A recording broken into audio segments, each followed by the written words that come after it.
Hello everybody, on our new discussion day we're going to be talking about the one, the only, Laura Stuart, one of the, I'd say, biggest baddies of the Index universe next to Alistair, of course.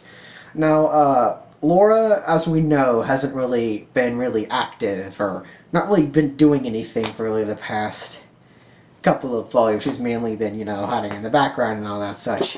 But as for, okay, we'll start off with her background that we know nothing about. Yeah, we don't know anything about her background. The only thing, I guess, close to really what we know is her when she started wanting to become the Archbishop of the whole magic world, being in charge of all the churches and magical organizations. Is that when she last saw the Pope, in I think it was 25 years to get the last time the Pope saw her, and she looked the same, and then it took like another 25 years to get where she was at, or something like that, I think, and she still looks the same. So, yeah. Well, that was what the Pope said anyway, saying, oh, she looks the same after past 25 years. I met her, or something like that. I don't know if it was 25 years, I forget, it was like 4 or 25.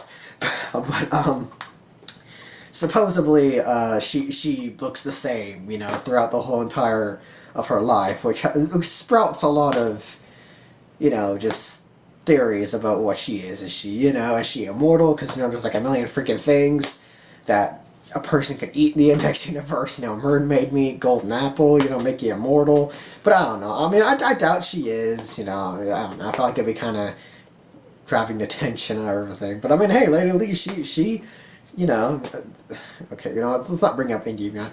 But she, some people say maybe she's maybe using magic to make herself look the same, which is possible. I'm not, I mean, I wouldn't doubt that. It'd be a lot like Tsunade from Naruto, how she has that little crest symbol. Maybe it's the same for her, like she used magic to just look the same when she just looks older, when she just spells it, and it shows her true look, her age, or what she looks like when she's that old. She could be a vampire too, I guess. I mean, it's kind of a wild theory, that one. I don't think she is, but hey, I mean, where's Himikami, right? She's Tora's a vampire, okay. But yeah, any number of theories could really help that, we don't really know much about her, so I mean, I guess Kimichi's really saving her for whatever he's planning to do with her in the future.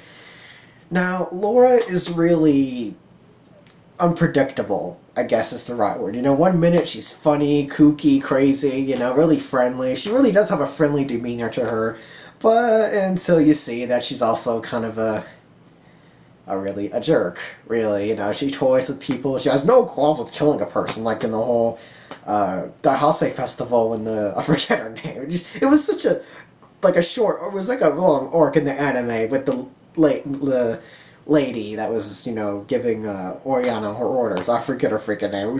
It was whatever. She's dead now. I think she's dead. She fell out on a plane, so I think it's safe to say she's dead at least. But yeah, when Laura just flew up the side of the plane, dragged her out, and was like, "Hey, you join me or you die." And she's no, and then she died. So Laura doesn't really have any qualms with just getting her hands dirty, really, but she really does make others kind of do it for her. A lot how Alistair does sometimes, where he just kind of makes people get into the position of where, oh, I did this for him or whatever. But he'll even sometimes get out and do it by himself, which such as with Fiamma and the magic gods and such. I was trying to think about that there. But with Laura, she's not weak. We have seen her use magic in the whole British Halloween party arc. I think it was British Halloween party. It might just been British Halloween, but in British Halloween we saw her using her hair, and she ripped it out and she just tossed it to a guard, and he blew up into bits, And which I guess is why her hair is so long and why she takes care of it, because her hair can be a bomb. We don't really know what type of magic or really religious thing where that comes from, really, because all the magic seems to come from religious icons like Muhammad and Egyptian gods, all that sort of stuff. But if it's like a Greek god, like, I don't know, something, the hair or whatever. But we've seen her use it on a guard, but it didn't really blow up a lot of the stuff around her. It can only blow up things she wants to destroy, It only blew up the guard, it didn't crack the cement, it didn't do anything, it just blew up the guard. Which is kind of powerful, but she needs to kind of, I guess, it took her a little bit, so I guess she kind of needs to focus in on what she needs before she actually just throws it willy-nilly, But, yeah, she's not weak, She's obviously at least has some tricks up her sleeve she can use herself. What else? She I guess she was unpredictable. I guess that's the right word for her, and personality-wise. You know, one moment she's just, yeah, teasing you. Next one, oh yeah, she's really mean. But such as with style, you know, when the whole World War III when Style was trying to get Index, you know, to calm down, it was kind of sort of Laura that was kind of there doing the whole thing. She has Index's controller too, so I mean, she could do something with that. I don't know, but she was also okay, I thought I was going with something with that. I was trying to say, I thought she did something, and I was like, oh wait, no, she didn't. But yeah, so she's pretty violent. We don't really know what her goals are in terms of what she really wants. So far, what we're seeing is she wants, I guess, power is the right word, but she's pretty much at the hierarchy or at the top of the magical world of power. But we see that her wanting to, you know, keep Index's memories. Remember that was a thing, yeah, Index's memories. When she wanted to, you know, keep wiping her monthly, or was it yearly? I think it was monthly. Yeah, it was monthly, I think. When her memory gets erased, I think. Or a certain number of months. But, I mean, what the heck? Why do we even care at this point? I mean, everyone's forgotten about it. Okay. But, at one point, I think she actually was like, hey, why don't we cut Index's limbs off and stuff her in a freaking tower? So, it's pretty clear she really wants power. So, that's what we're seeing so far. You know, power, Index's grimoires, you know, she's at the top of the magical society. You know, it's obvious she wants power. At least that's so far is what it seems. We don't really know what her ulterior motives are. We don't know what she wants, what she's wanting, who she wants to get, you know. What her ultimate objective is. We know more about Alistair than we know about her. Well, know more about her.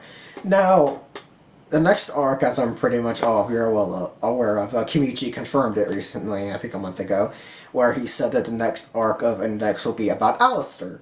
And it will be about Toma fighting Alistair. Now, if you're not pumped like I am, I mean, I'm pretty pumped, you know. I mean, next arc's just about Alistair, all about him. I doubt it's going to be easily like 4 or 5 volumes. This is going to be like freaking 10, I don't know. But, or just long chapter-wise. But, she has made short appearances here and there in the latest volumes. Kimichi's kind of making her more like, I guess making it obvious to us that when Alistair's arc comes, she's going to be more prominent or more involved in the arc. Because recently, you know, she's kind of popping up here and there, you know, since in her hands like, yes, the chess pieces are in play. You know, she's obviously planning something against Alistair in Academy City, maybe using Toma for something, maybe Index. Well, she has Index's controller, so she could obviously use her whenever she wants. But, it's quite obvious she's going to be quite a prominent in this next arc. Now, what I think may happen, now I seriously doubt next arc is going to be the last, I think.